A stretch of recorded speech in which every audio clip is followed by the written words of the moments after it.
दोस्तों, एक 13 साल के लड़के को उसके पिता ने एक पुराना टी शर्ट दिया और पूछा इस टी शर्ट की कीमत क्या होगी। लड़का बोला शायद $1। पिता बोले तुम्हें इसे $2 में बेचना है। लड़के ने टी शर्ट धोया और अगले दिन 7 घंटे की कोशिश के बाद वह टी शर्ट बेचने में कामयाब रहा। 10 दिन बाद पिता ने उसे फिर से पुराना कपड़ा दिया और कहा इस बार तुम्हें इसे $20 में बेचना है। लड़का सोच में पड़ गया कि वह $2 लायक कपड़े को $20 में कैसे बेचेगा। उसे एक आइडिया आया। उसने अपने भाई से कपड़े पर मिकी माउस का फोटो बनवा लिया, फिर उसे एक अमीर बच्चों के स्कूल में जाकर $20 में बेच दिया। लड़का घर पहुंचा तो उसके पिता ने उसे एक और कपड़ा दिया और कहा क्या तुम इसे $200 में बेच सकते हो। इस बार तो लड़के का दिमाग हिल गया कि $20 लायक कपड़े को $200 में कैसे बेचेगा। लड़का कपड़ा बेचने के लिए निकल पड़ा। दोपहर हो गया लेकिन शर्ट बिका नहीं। तभी उसने देखा कि एक जगह भीड़ लगी हुई है। पास जाकर देखा तो लोकप्रिय एक्ट्रेस फराह आई थी। प्रेस कॉन्फ्रेंस के बाद लड़का फराह के पास पहुंचा और कपड़े पर उनका ऑटोग्राफ मांगा। फराह ने खुशी खुशी कपड़े पर अपने हस्ताक्षर किए। फिर लड़का उसे बेचने के लिए बाजार गया और एक बिजनेसमैन जो कि फराह का बहुत बड़ा फैन था उसे $1200 में।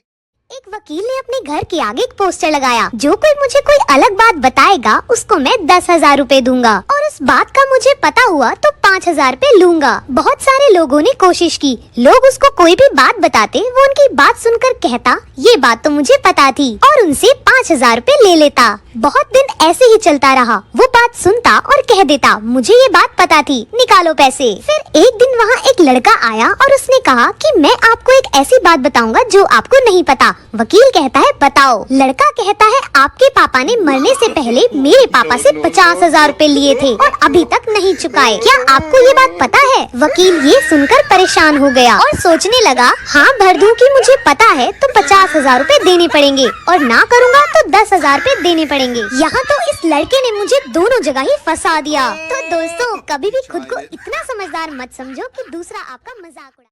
एक बार दो दोस्त एक शादी में गए। जैसे ही वो होटल में आए उनको सामने 2 दरवाजे दिखे। एक पर लिखा था दूल्हे का कमरा और दूसरे पर लिखा था दुल्हन का कमरा। वो दोनों दूल्हे के कमरे में चले गए।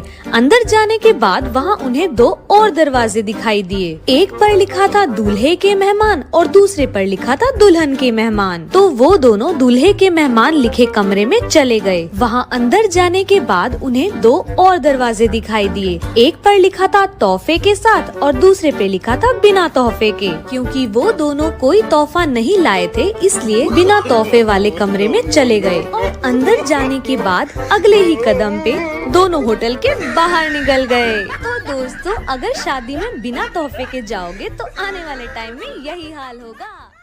दोस्तों, एक गांव में एक साधु रहता था। वह जब भी नाचता था तो बारिश हो जाती थी। एक दिन गांव में शहर से 4 लड़के आए। जब उन्हें साधु के बारे में पता चला तो वे उसे चुनौती देने पहुंच गए। लड़कों ने गांव वालों को एकत्रित कर कहा कि हम नाचेंगे तो भी बारिश होगी, यदि हमारे नाचने से बारिश नहीं हुई तो साधु के नाचने से भी बारिश नहीं होगी। लड़के बड़े घमंडी थे। वे गाँव वालों के सामने साधु को गलत साबित करना चाहते थे। उन्होंने सबके सामने नाचना शुरू किया। पहला लड़का आधे घंटे नाचा लेकिन बारिश नहीं हुई। वह थक हार कर बैठ गया। फिर दूसरा 1 घंटे नाचा लेकिन बारिश का नामो निशान नहीं मिला। इसी तरह बाकी 2 लड़के भी नाच कर थक हार कर बैठ गए लेकिन बारिश नहीं हुई। अब साधु के नाचने की बारी आई। वह 2 घंटे नाचा लेकिन बारिश नहीं हुई। हालांकि उसने नाचना जारी रखा। उसे नाचते हुए शाम हो गई। वह फिर भी नाचता रहा। अचानक बादल गरजने लगे, फिर बारिश होने लगी। यह देखकर लड़के हैरान हो गए। उन्होंने साधु से पूछा बाबा हम नाचे तो बारिश नहीं हुई लेकिन आप नाचे तो हो गई, ऐसा क्यों? इस पर साधु बोला जब मैं नाचता हूँ तो 2 बातों का ख्याल रखता हूँ। पहला, मैं ये सोचता हूँ कि मेरे नाचने से बारिश जरूर होगी। दूसरा, मैं तब तक नाचता हूँ जब तक कि बारिश हो न जाए।